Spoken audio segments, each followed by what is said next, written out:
Hi there, Anna Baurta here. In this video, we compare your options to share your Power BI reports using links, along with best practices. Stay tuned. You publish reports from Power BI Desktop to the Power BI services by selecting Publish on Power BI Desktop. Next, to share your Power BI report from Power BI service using links, you need a Power BI Pro license. Now, let's step back to analyze sharing versus distribution.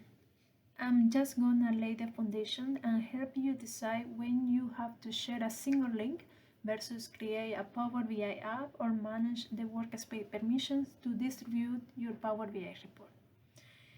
If you're gonna share a link with an individual or a team member to discuss the information on your report or to validate the information, that is sharing.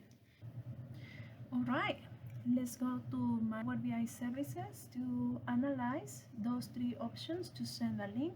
And most important, we're gonna focus on the link settings and what are the best practices when you need to allow your recipients to reshare a report or allow your recipients to download data and view content on top of your report. Now, how does sharing a link work? You just can click here and copy the link from the URL bar and provide that link to anyone in a chat window on Teams. The second option to share a link is to select share. Immediately the send link dialog will open and we are going back to see the three options. First option, people in your organization.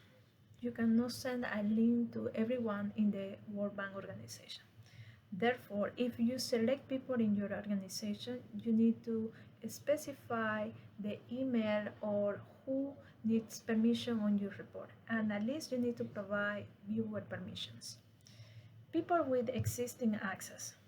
Use this option if you want to send a link to someone that already have access. Okay. Let's go back.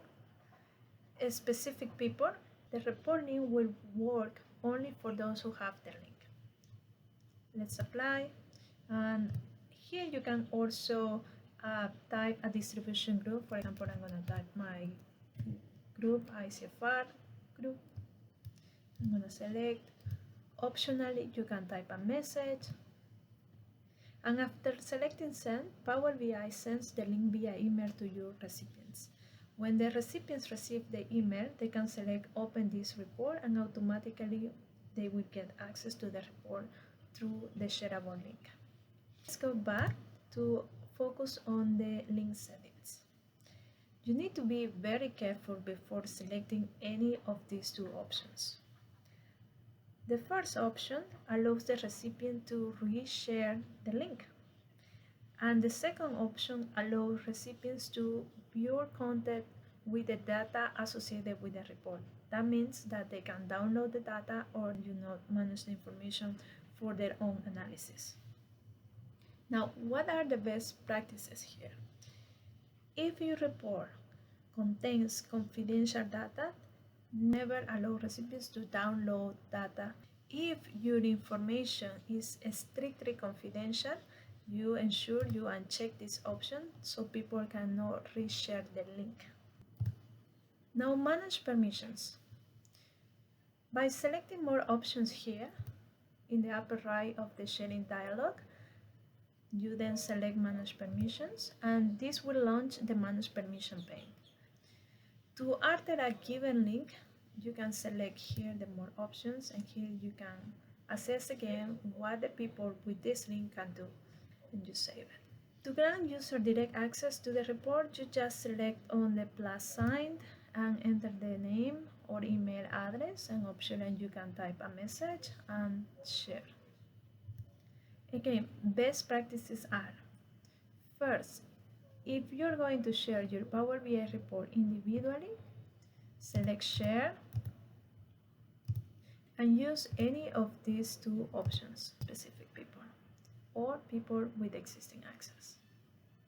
Second, for confidential and strictly confidential data, again, ensure you uncheck data download and resharing option here and apply.